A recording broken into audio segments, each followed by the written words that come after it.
सम्यक् श्रद्धा धारी पुनी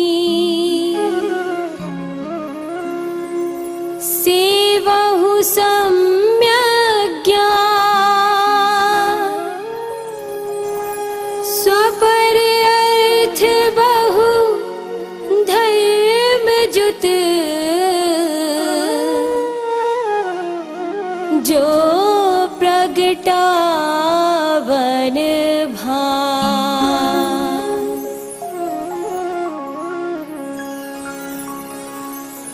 सम्यक दर्शन धारण करके फिर सम्यक ज्ञान का सेवन करो। यह सम्यक ज्ञान अनेक धर्मों को धारण करने वाले स्वयं का और दूसरे पदार्थों का ज्ञान कराने में सूर्य के समान है।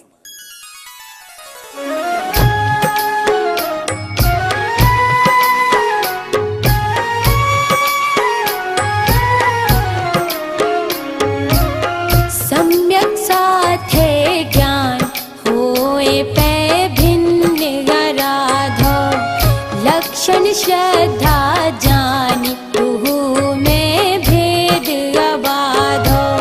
सम्यक कारण जान ज्ञान कारज है सोई युगपत होते हूँ प्रकाश दीपक ते हुई।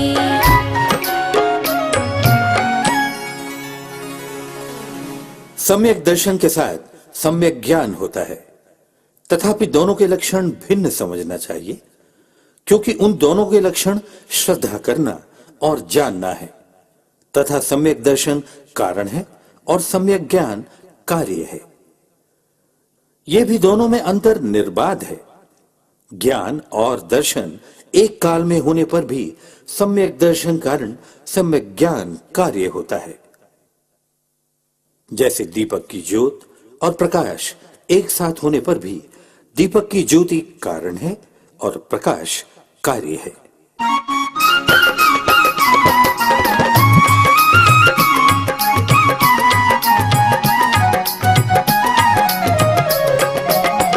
तास भेद दो हैं परोक्ष परितछि तिन माही मत श्रुत दो ये परोक्ष अक्ष मन ते उपजाहि अवधि ज्ञान मन पर जय दो है देश प्रत्यक्षा द्रव्य क्षेत्र परिमाण लिए जाने जिय स्वच्छा।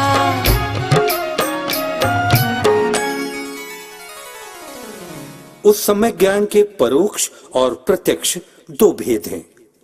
सम्यक ज्ञान के 5 भेदों में मति ज्ञान और श्रुत ज्ञान, यह दोनों परोक्ष ज्ञान हैं, क्योंकि वे इंद्रियों और मन के निमित्त से उत्पन्न होते हैं। अवधि ज्ञान और मनः परेय ज्ञान, यह दोनों ज्ञान देश प्रत्यक्ष हैं, क्योंकि जीव द्रव्य क्षेत्र की मर्यादा से स्पष्ट जानता है।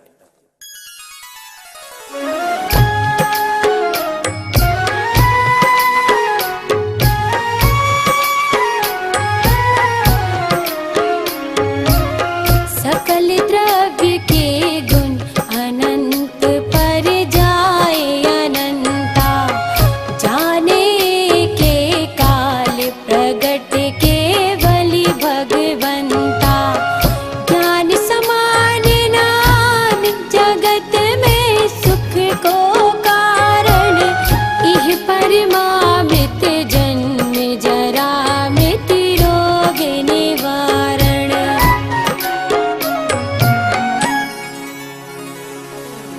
जिस ज्ञान से केवल ज्ञानी भगवान 6 द्रव्यों के अनंत गुणों को, उनकी अनंत पर्यायों को एक साथ स्पष्ट जानते हैं, उस ज्ञान को केवल ज्ञान कहते हैं, जो सकल प्रत्यक्ष है।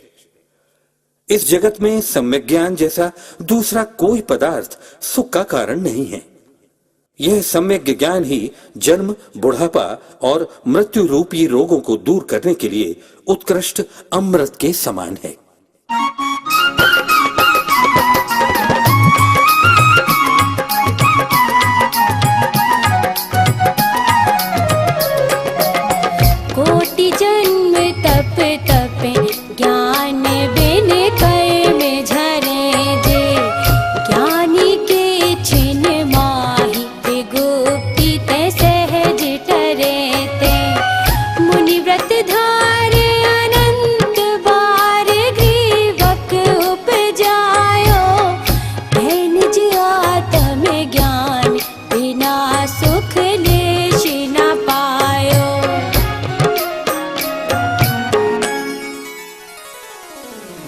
अज्ञानी जीव सम्यक ज्ञान के बिना करोड़ों जन्मों तक तप करने से जितने कर्मों का नाश करते हैं, उतने कर्म सम्यक ज्ञानी जीव के मन, वचन, काय की प्रवृत्ति रोकने से एक क्षण मात्र में सरलता से नष्ट हो जाते हैं।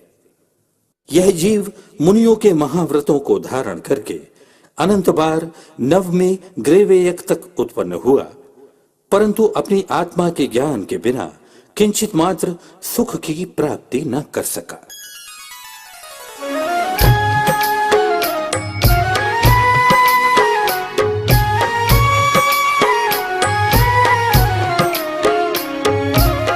ताते जिनवर कथित तत् अभ्यास करीजे, संशय विभ्रम मोह त्याग आपो रख लीजे। यह मानुष पर आए शुक्ल सुनि वो जिन वाणी, यह विधि गए न मिले सुमणि ज्यों दधि समानी।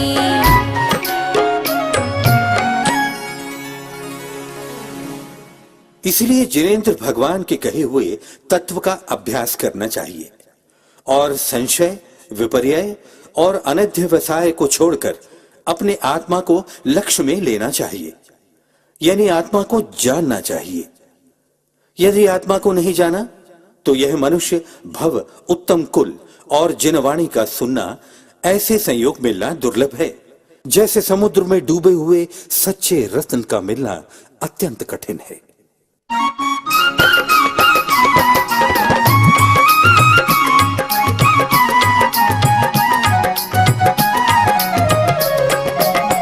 धन समाज गजबाज राज्य तो काज न आवे, ज्ञान आप को रूप भय फिर अचल रहावे। तास ज्ञान को कारण सपर विवेक बखानो, कोटि उपाय बनाए भव्यता को रिहानो।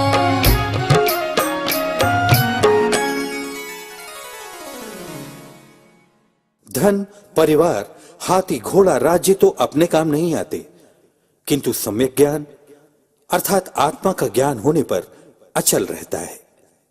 उस सम्यक ज्ञान का कारण आत्मा और पर वस्तुओं का भेद विज्ञान कहा है। इसलिए हे भव्य जीवों, करोड़ों उपाय करके उस भेद विज्ञान को हृदय में धारण करो।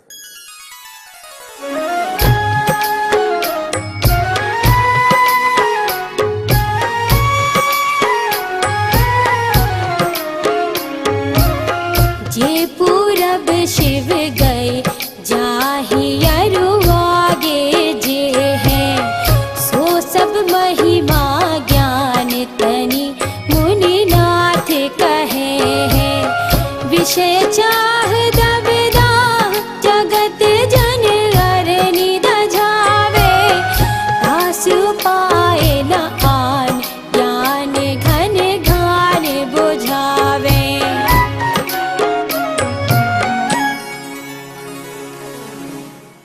पूर्व काल में जितने जीव मोक्ष गए हैं, वर्तमान में जा रहे हैं और भविष्य में जाएंगे, वह सब सम्यक ज्ञान की महिमा है, ऐसा जिनेंद्र देव ने कहा है। 5 इंद्रियों के विषयों की इच्छा रूपी भयंकर दावानल संसारी जीवों रूपी पुराने जंगल को जला रहा है। उसकी शांति का उपाय दूसरा नहीं है। ज्ञान रूपी वर्षा का जल जीवों की इच्छा रूपी अग्नि को शांत करता है।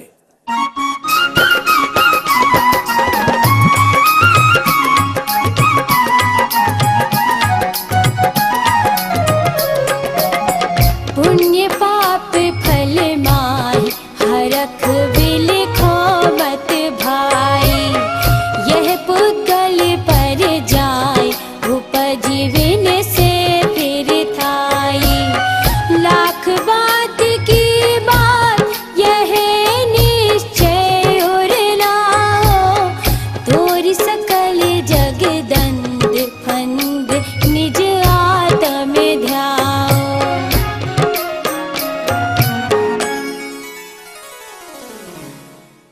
आत्मार्थी प्राणी पुण्य के फल में हर्ष मत कर और पाप के फल में द्वेष मत कर, क्योंकि ये सब पुद्गल की पर्याय हैं। वे उत्पन्न होकर नष्ट हो जाती हैं और पुनः उत्पन्न होती हैं।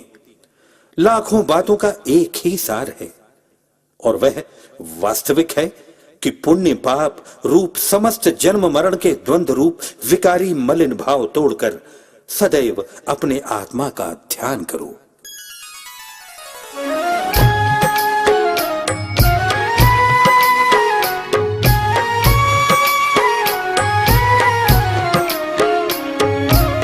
सम्यक ज्ञानी होय बहुरी दृढ़ चारित लीजे, एक देश हरु सकल देश तसु भेद कहीजे।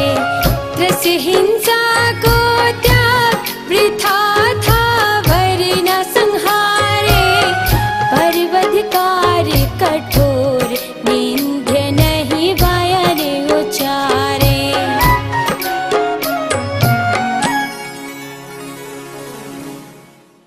सम्यक ज्ञानी होकर फिर दृढ़ सम्यक चारित्र का पालन करना चाहिए। उस सम्यक चारित्र के दो भेद हैं, एक देश और सर्वदेश चारित्र। त्रस जीवों की हिंसा का त्याग करना और बिना कारण स्थावर जीवों का घात न करना अहिंसा अणुव्रत कहलाता है। दूसरों को दुखदायक, कठोर और निंदनीय वचन न बोलना सत्य अणुव्रत कहलाता है।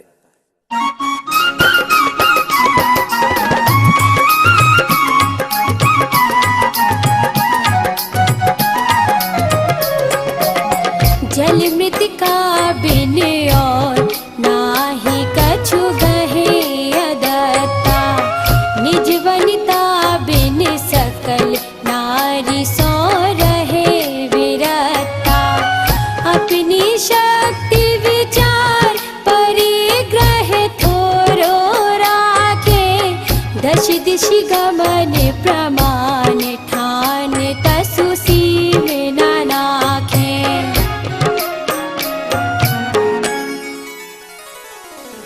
पानी और मिट्टी के बिना अन्य कोई वस्तु बिना दिए नहीं लेना अचौर्य अणुव्रत कहलाता है। अपनी स्त्री के अतिरिक्त अन्य समस्त स्त्रियों से विरक्त रहना ब्रह्मचर्य अणुव्रत है। अपनी शक्ति विचार करके सीमित परिग्रह रखना परिग्रह परिमाण अणुव्रत है। 10 दिशाओं में जाने आने की मर्यादा रखकर उस सीमा का उल्लंघन न करना दिग्व्रत है।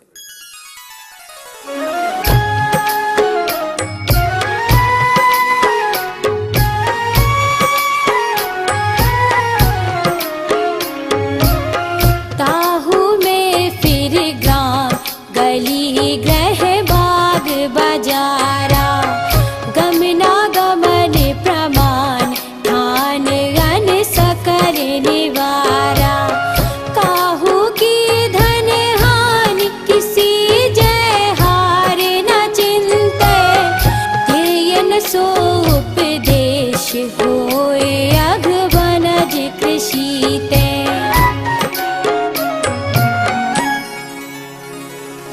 फिर दिग्व्रत में किसी प्रसिद्ध गांव, गली, मकान, उद्यान तथा बाजार तक जाने आने की सीमा रखकर अन्य समस्त स्थानों में जाने आने का त्याग करना देशव्रत है।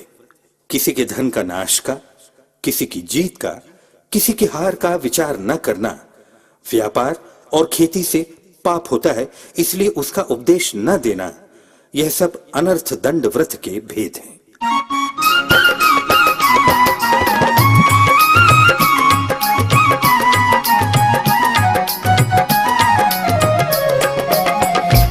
प्रमाद जल भूमि वृक्ष पावक न विराधे, असि धनु हल हिंसोक करन नहीं दे यश लाधे। राग द्वेष करता कथा कबहू न सुनीजे, और हुआ निरथ दंड हेतु अग तिन्हें न कीजे।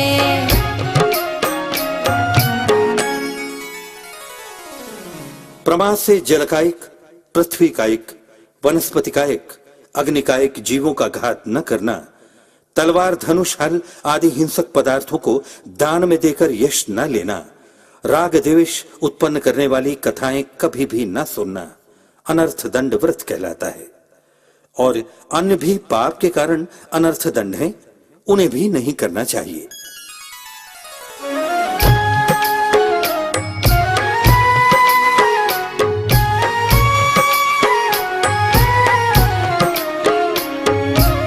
धरुर समता भाव सदा सामायिक करिए, परबिच तुष्ट माहि पाप तज प्रोषद धरिए। भोग और उपभोग नियम करि ममत निवारे, मुनि को भोजन दे फिर निज करहि आहारे।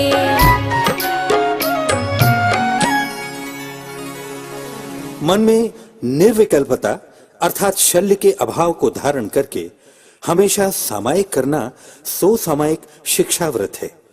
4 पर्वों के दिनों में पाप कार्यों को छोड़कर प्रोषद उपवास करना प्रोषद उपवास शिक्षा व्रत है। भोग की वस्तुएं अर्थात जिन्हें एक बार भोगा जा सके ऐसी वस्तुओं का, और उपभोग की वस्तुएं अर्थात जिन्हें बार बार भोगा जा सके ऐसी वस्तुओं की मर्यादा रखकर मोह को छोड़ना भोग उपभोग परिमाण व्रत है। वीतरागी मुनिराज को आहार देकर फिर स्वयं आहार करना अतिथि समविभाग व्रत कहलाता है।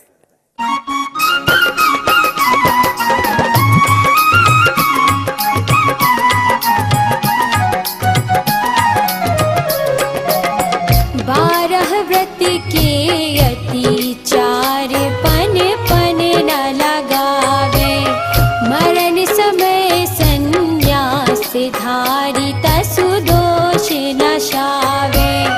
यो शावक व्रत पार स्वर्ग सोनम उपजावे, तहते चैनर जन्म पाए मुनि है शिव जावे।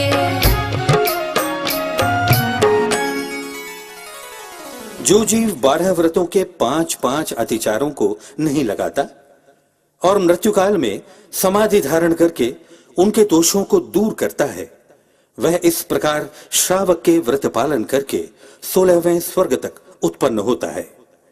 वहां से आयु पूर्ण कर मनुष्य पर्याय पाकर मुनि होकर मोक्ष जाता है। इस तरह चौथी ढाल का वर्णन समाप्त हुआ।